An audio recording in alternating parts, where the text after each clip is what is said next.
সুযোগ দিয়া দেখো, এরকম ন্যায় বিচার পাইতে চান, এখনো সময় আছে।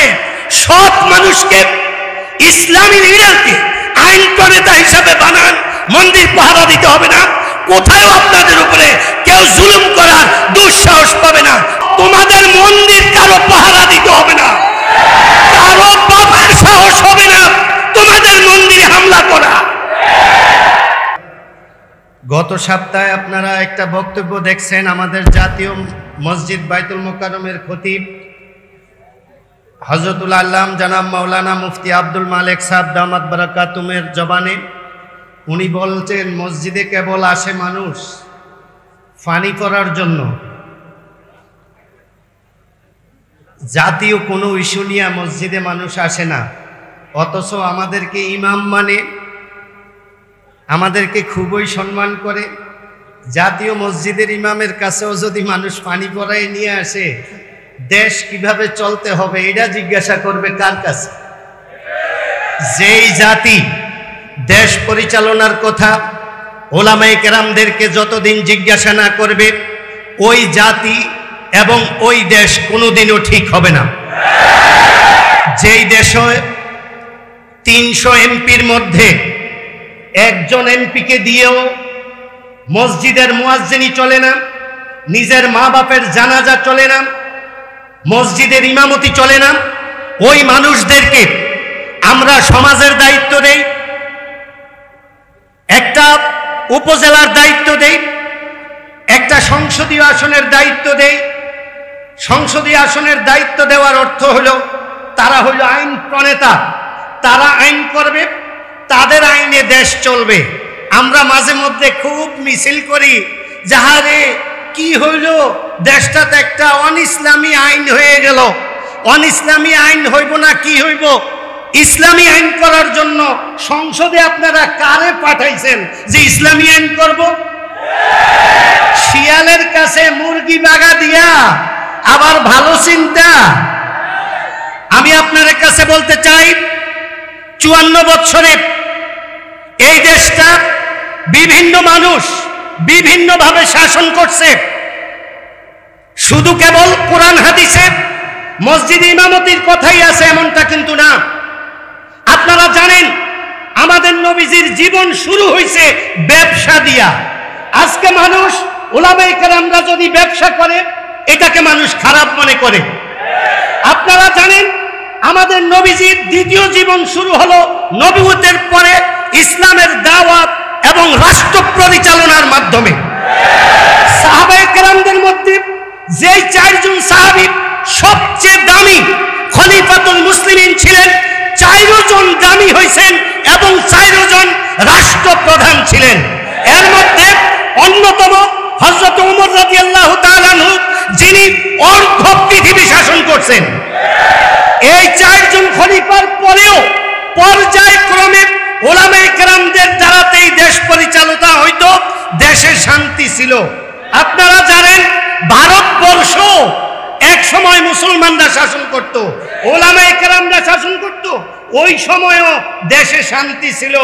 আর এখন কেবল বাংলাদেশ স্বাধীন হওয়ার পর 54 বছর মানুষ কেবল শান্তি বিশ্রা, কেবল শান্তি বিশ্রা। শান্তির গাছ লাগাইছেন কবে? যেই গাছের তে শান্তির ফল সিরা সিরা খাইবেন, শান্তির গাছ লাগানো হয় নাই। 54 বছর পরে এই একটা সময় আসছে, যে সময় উলামায়ে কেরাম সহ যত ইসলাম প্রিয় তৌহিদি জনতা আছে সবাই এক হওয়ার সময় আসছে। এখন আর ভুল সিদ্ধান্ত নিলে হবে না। আজকে আপনাদের সামনে আমি হয়তো দিনের কথা বলতেছি, আবার যদি ভুল করেন এই মানবটিতে আমি ইসলামের কথা বলার জন্য স্টেজে জায়গা নাও পাইতে পারি। তাহলে এখন কারা আসবে যারা আমাদের বয়ান বন্ধ করবে, যারা ইসলামের কথা বন্ধ করবে? এরকম আসার সম্ভাবনা কার? কাজে ভুল সিদ্ধান্তের মধ্যে আমরা কেউ যাব না। উলামায়ে কেরামদেরকে আমরা রাষ্ট্রের আইন প্রণয়নের জন্য আইন প্রণেতা হিসেবে উলামায়ে কেরামদেরকে বাছাই করব, যেন আমাদের আব্বা আম্মা মারা গেলে সংসদ সদস্য দিয়ে জানাজা পড়াইতে পারি। যেখানে এমপি সাহেব যাবেন ওই জায়গায় নামাজের সময় হইলে এমপি সাহেব নামাজ পড়াবেন। আর এমন এমপি আমরা আর বানাবো না যে এমপিরা অনেক সময় অজু ছাড়াও ঠেকিয়া মসজিদে ঢুকিয়া যায়, কয় কি করবো। ঠিক আছে, এবার হইল আমার শেষ কথা। ইসলাম কাকে নিয়ে ভাবে আর কাকে নিয়ে ভাবে না।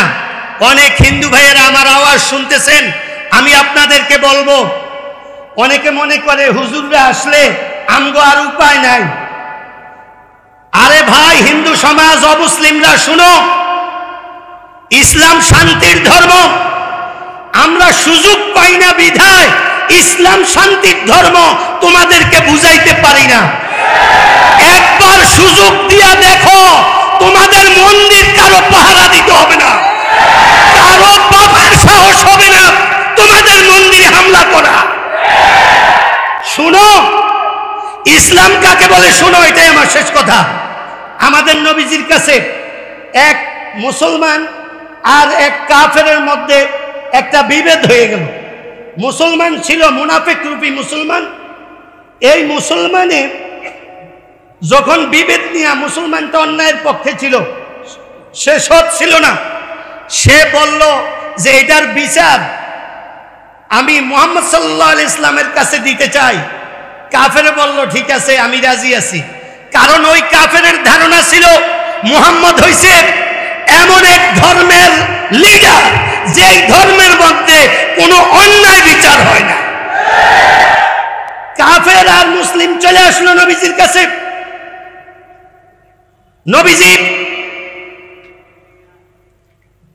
কাফেরকে বললেন, তুমি বলো কি ঘটনা।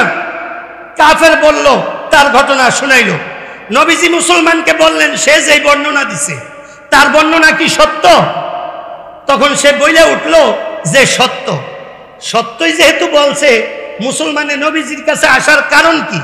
নবীজির কাছে আসার কারণ ছিল, আমি যেহেতু মুসলমান, মুহাম্মদ সাল্লাল্লাহু আলাইহি ওয়াসাল্লাম মুসলমান, উনি আমার পক্ষে রায় দিয়ে দিন।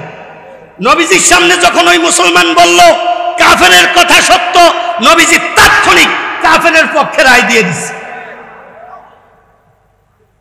এখান থেকে বাইরে এই রাস্তার যাইয়া মুসলমানের মধ্যে আবার শয়তানি ঢুকলো। কারে বিচার তো একটা হয়েছে, আরেকটা বিচার রয়ে গেছে, চলো আমরা একটু ওমরের কাছে একটা কথা জিজ্ঞাসা যাই। ওই কাফেরের মনের মধ্যে একটা বিশ্বাস ছিল, যেই নবীর আদর্শে হযরত ওমর চলে, ওই নবীর আদর্শের উপরে যেহেতু থাকে, মুহাম্মদ যে রায় দিছে সততার উপরে, ওমরও সেই রায় দিবে। আর মুসলমানের চিন্তা ছিল, আমি যেহেতু মুসলমান, নবীজি হয়তো দেয় নাই, ওমরে আমার পক্ষে রায় দিয়ে দিবে। ওখানে যাওয়ার পর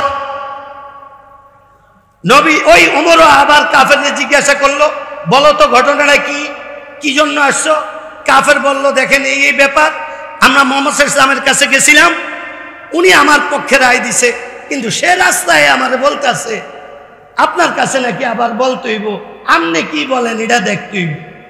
মুসলমানদের জিজ্ঞাসা, এটা কি সত্য? কয় যে জি। কয় তাহলে তোমরা দুজন বসো। দুজন বসছে। হযরত ওমর রাদিয়াল্লাহু তাআলা আনহু বাসার ভিতরে গেছে, যাইয়া তলোয়ার আনলো, আইনা একবারে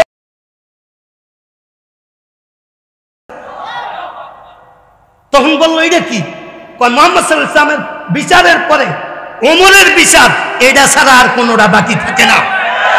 আমার ভাইয়েরা, অমুসলিমদেরকে আমি বলতে চাই, আপনারা যদি এরকম ন্যায় বিচার পাইতে চান, এখনো সময় আছে। সৎ মানুষকে, ইসলামী লিডারকে আইন প্রণেতা হিসাবে বানান, মন্দির পাহারা দিতে হবে না, কোথাও আপনাদের উপরে কেউ জুলুম করার দুঃসাহস পাবে না। এই কথা বলেই আমি আমার বক্তব্য শেষ করলাম। আমার বক্তব্য তো আপনারা শুনিনি।